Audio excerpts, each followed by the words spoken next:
सत्तन और आप देख रहे हैं खबर 100। भाजपा के पूर्व राज्य मंत्री और विधायक जालिम सिंह ने कोरोना से लड़ाई पर जिला प्रशासन पर सवाल खड़े करते हुए बार बार सिर्फ आश्वासन देने का आरोप लगाया है।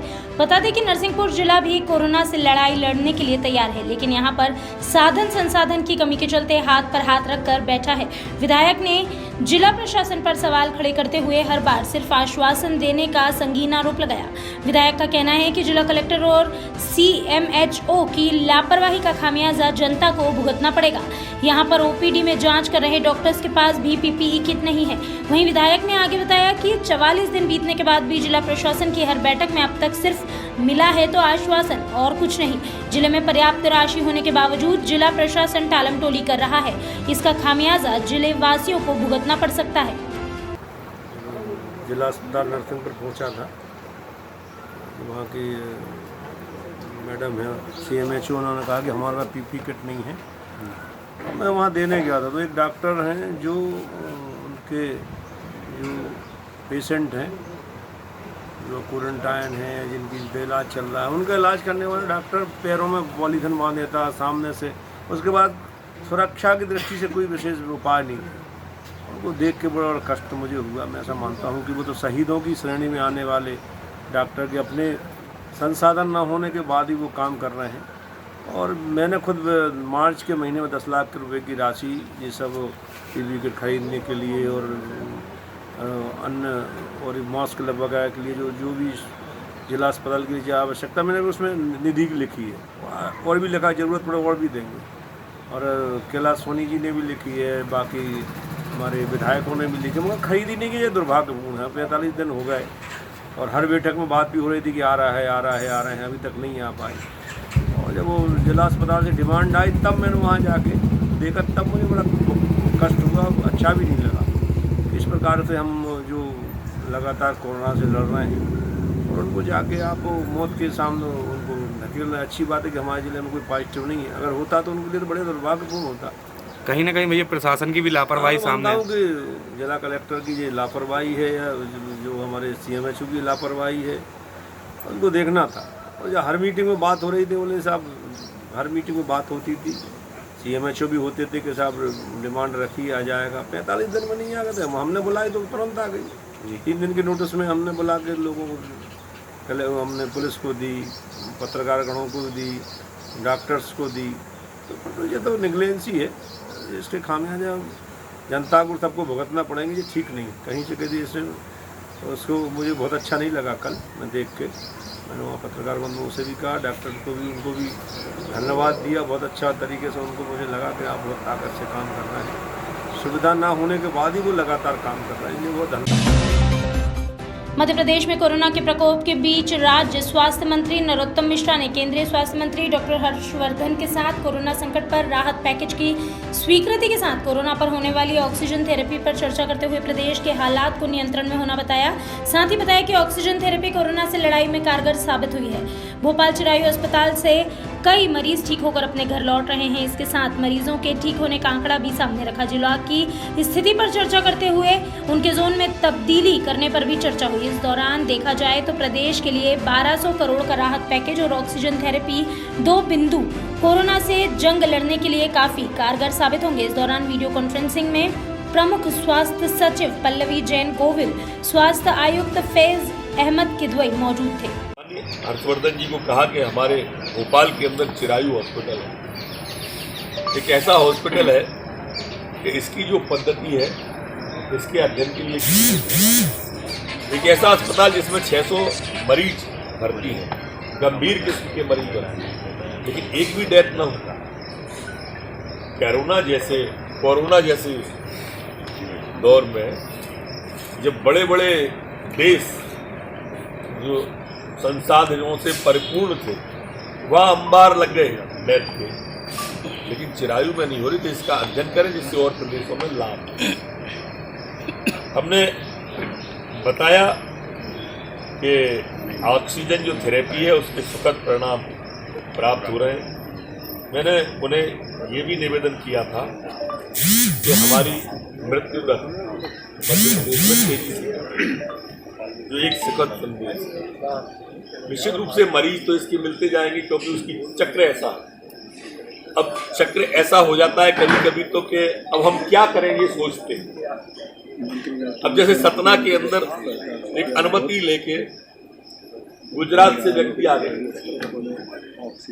तो पैरालिसिस अटैक था, अंतिम दिन थे, मर्सी मामला था, दया का मामला था, वहां की सरकार ने अनुमति दी। उसने कहा कि मैं अंतिम समय अपनी सांस अपने घर पे लेना चाहता हूँ।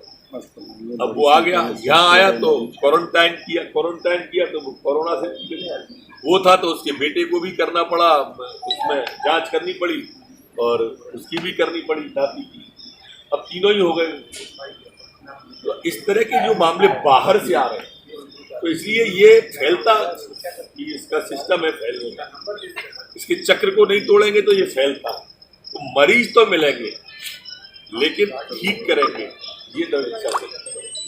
और इसलिए प्रार्थना भी है कि इस चक्र को तोड़ने के लिए जो मोदी जी ने कहा है, भले लॉकडाउन ग्रीन जिले हो गए हो हमारे, पर हमें फिर भी सावधानियां तो रखनी ही चाहिए। जनपद हापुड़ के थाना गढ़मुक्तेश्वर अंतर्गत मानक चौक में खेत पर करंट लगने से एक किसान की मौत हो गई। बता दें कि हादसा ट्यूबवेल ठीक करते समय हुआ था। अचानक तार की चपेट में आने से किसान की मौत हो गई। आपका? मेरा नाम है जी सुमन गौतम, कहाँ से हैं आप? ग्राम मानक चौक के प्रधान हूँ। किस पद पर हैं? ये जी एक छोटे से किसान आदमी बेचारों के खेत पे जो एक बिजली है जिस पे 11,000 का तार आया हुआ है, उसमें जो है पानी चलाने के लिए जो है कुछ उसमें दिक्कत आ गई तो सही कर रहे थे, उसमें बिजली ने जो है जी पिताजी कोयल पे तार लगा रहे थे और बीच में पकड़। तो किसी से कोई शिकायत? जी नहीं। खेत पर गए थे जी, खेत पर बिजली का तार था, उसे ठीक कर रहा। कोरोना संकट के बीच धीरे धीरे गर्मी का भीषण दौर शुरू हो गया है। उसके बाद भी हमारे कोरोना योद्धा घर घर जाकर स्क्रीनिंग करने, कोरोना को हराने की लगातार कोशिश कर रहे हैं। इस दौरान मध्य प्रदेश के उज्जैन जिले में डॉक्टर सोलंकी पूरी मेहनत के साथ डटकर कोरोना का सामना कर रहे हैं। बता दें कि डॉक्टर सोलंकी अपनी ड्यूटी के दौरान चक्कर खाकर गिर गए थे। बावजूद उसके सोलंकी ने हार नहीं मानी, वे फिर उठे, कोरोना से जंग लड़ने के लिए फिर से शुरू हो गए। डॉक्टर सोलंकी के इस जज्बे को देखते हुए यही कहा जा सकता है कि कोरोना से डरना नहीं है, उससे लड़ना ही होगा, साथ ही उसे हराना है। इस जज्बे को खबर 100 सलाम करता है और आमजन से यही अपील करता है कि घर में बने रहिए और कोरोना योद्धाओं की मेहनत पर पानी फेरने का काम मत करिए, सुरक्षित रहिए। डिग्री टेम्परेचर है, पीपी किट पहन रखिए, किस प्रकार की दिक्कतें आ रही है और आप क्या सेवा का काम? नहीं सर, एक्चुअली आप जानते हैं कि ये कंटेनमेंट एरिया है। यहाँ पे हम लोग क्या है कि गवर्नमेंट ने हमें, शासन ने पूरा पीपी किट और सारे प्रोटेक्शन इक्विपमेंट दे रखे हैं। उसको पहनने के पहने बिना अंदर एंटर नहीं कर सकते क्योंकि कंटेनमेंट एरिया है, सेफ्टी के लिए पहनना पड़ता है। हाँ, थोड़ी सी प्रॉब्लम ये आ जाती है कि पीपी किट पहनते हैं और उसके बाद फिर इतनी टेम्परेचर रहता है तो ये भी ट्रांसपेरेंट नहीं होती है, इम्परमेएबल रहती है, तो इस वजह से थोड़ी सी गर्मी, कभी कभी डिहाइड्रेशन और हल्का सा चक्कर आ जाता है। बाकी सब कुछ ठीक है, सब कुछ अंडर कंट्रोल है और मैं बिल्कुल फिट एंड फाइन हूँ।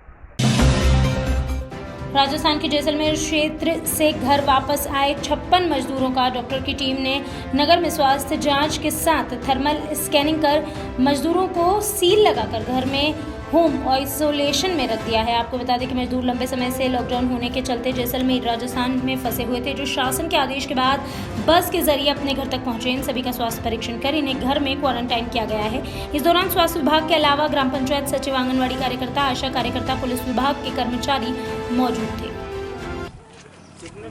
मैडम बताइए कितने लोगों की स्कैनिंग की गई आपके द्वारा? 54 के लगभग राजस्थान से बसों से लोग यहाँ आए थे जो पान बिहार गांव के हैं, ब्लॉक घटिया के हैं। उन लोगों को 48 थर्मामीटर से स्क्रीनिंग की गई, होम क्वारंटाइन की सील लगाई गई। 14 दिन उनको अपने घरों में ही क्वारंटाइन रहने की सलाह दी गई और दूसरों लोगों के संपर्क में ना आए, अपने ही घर में रहें, सेफ रहें, सुरक्षित रहें। आशीष सिंह ने आज सुबह 10:30 बजे उज्जैन कलेक्टर के रूप में पदभार ग्रहण किया। आपको बता दें कि 2010 बैच के IAS अधिकारी हैं।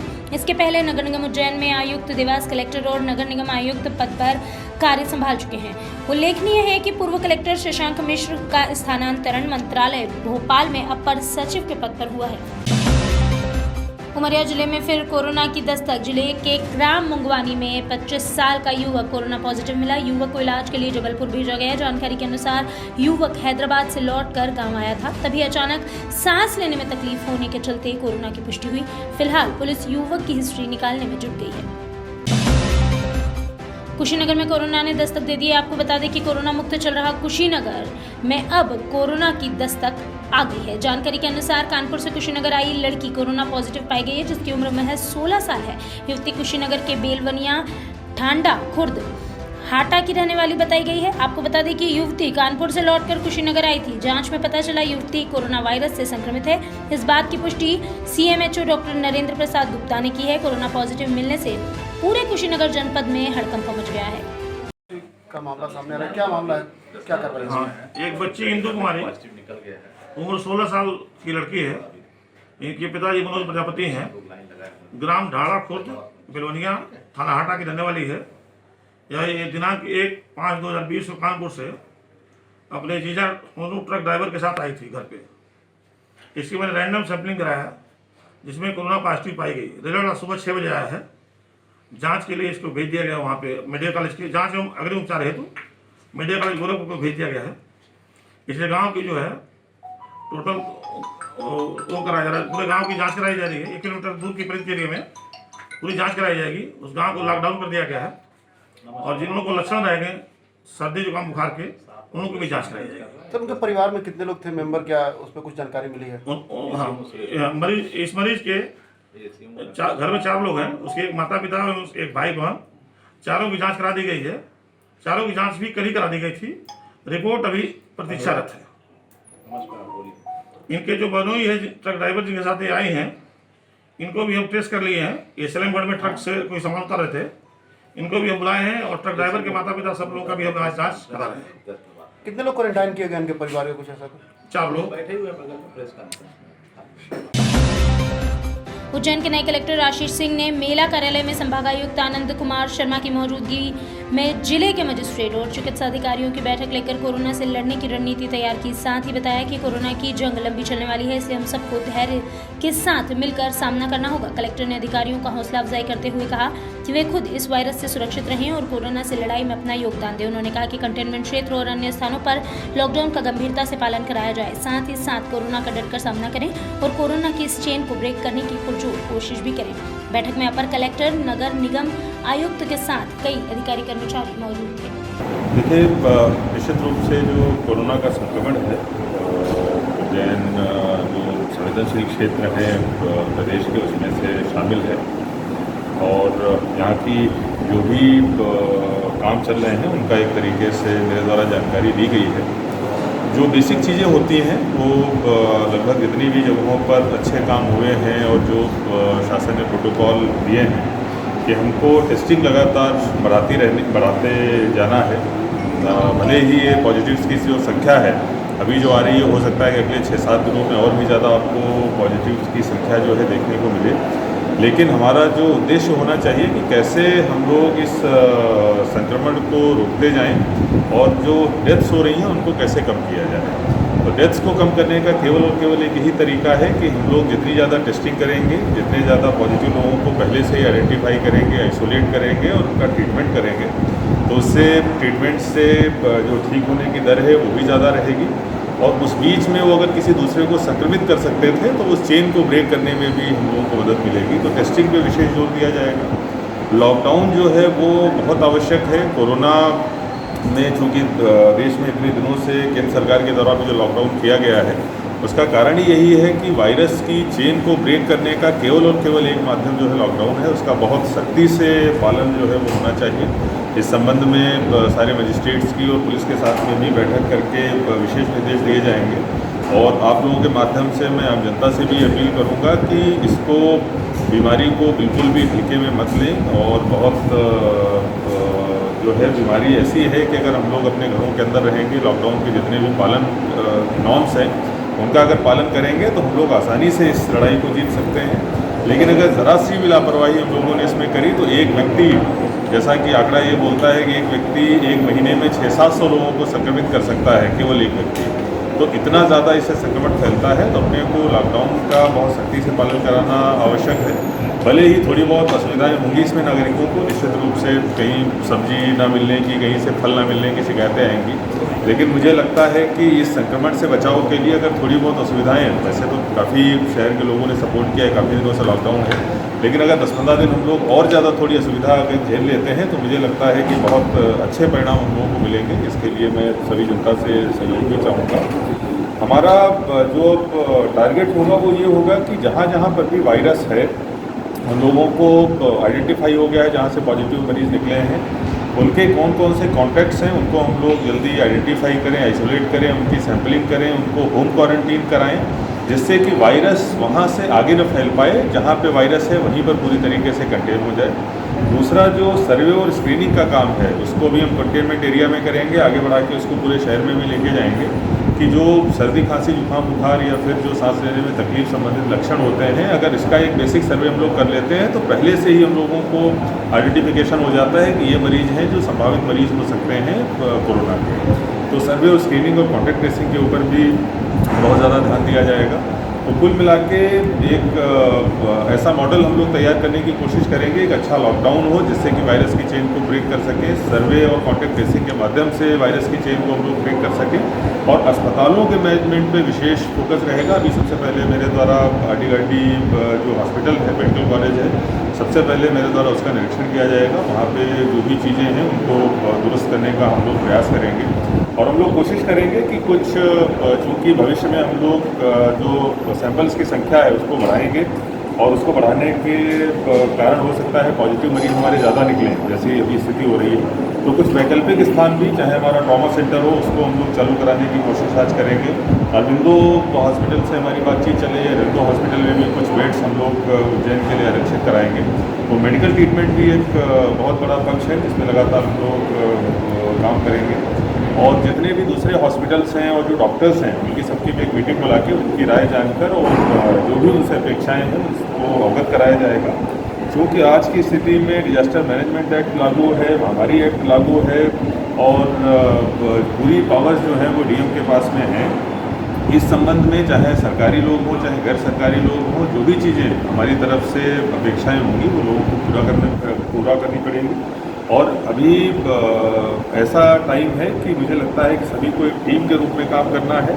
अगर थोड़ी बहुत असुविधा होती भी है, चाहे वो प्राइवेट लोग हों चाहे हॉस्पिटल्स हों, लेकिन मुझे लगता है कि जनता की सेवा के लिए, जनता के सहयोग के लिए सभी को आगे आना पड़ेगा, तभी हम लोग इस महामारी से मुकाबला करेंगे। सर, कुछ लोग ऐसे भी हैं जो बीमारी को छुपाते हैं, उस समय जिला प्रशासन किस प्रकार का काम करेगा?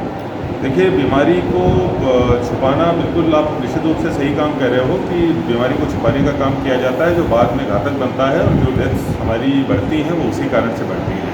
तो इसके लिए जो हमारी सर्वे स्क्रीनिंग की टीम जा रही है, सबसे पहले हम लोग उसको थर्मल गन भी देंगे, एक पल्स ऑक्सीमीटर भी देंगे, जिससे कि दूर से ही टेम्परेचर से लेके ये पता चल सके कि उसमें से कोई बीमार तो नहीं, झूठ तो नहीं बोल रहा है। प्लस आप लोगों के माध्यम से भी मैं लोगों से अपील करूँगा कि बीमारी को छुपाने का कोई फ़ायदा नहीं है। बीमारी को छुपा के केवल आप अपना नुकसान कर रहे हो और अपने घर वालों का नुकसान कर रहे हो।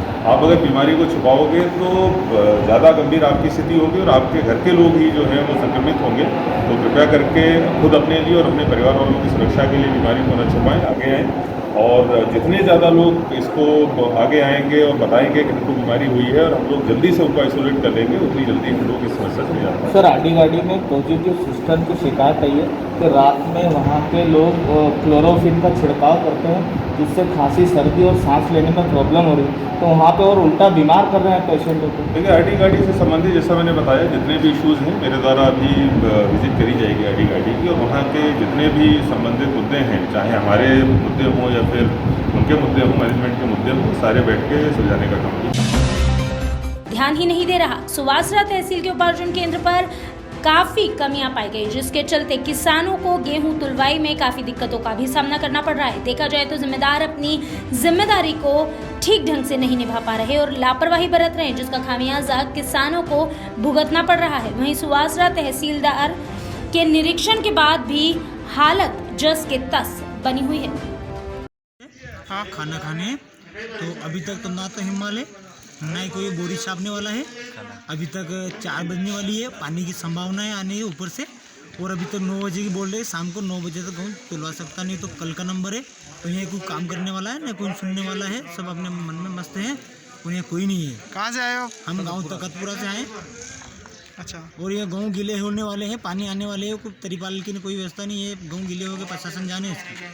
अच्छा, क्या नाम है आपका? मान सिंह नाम है, गाँव तकतपुरा रहता हूँ। अभी के लिए बस इतना ही। बाकी हर छोटी बड़ी अपडेट के लिए बने रहिए खबर 100 के साथ। जनता की बुलंदाबाद।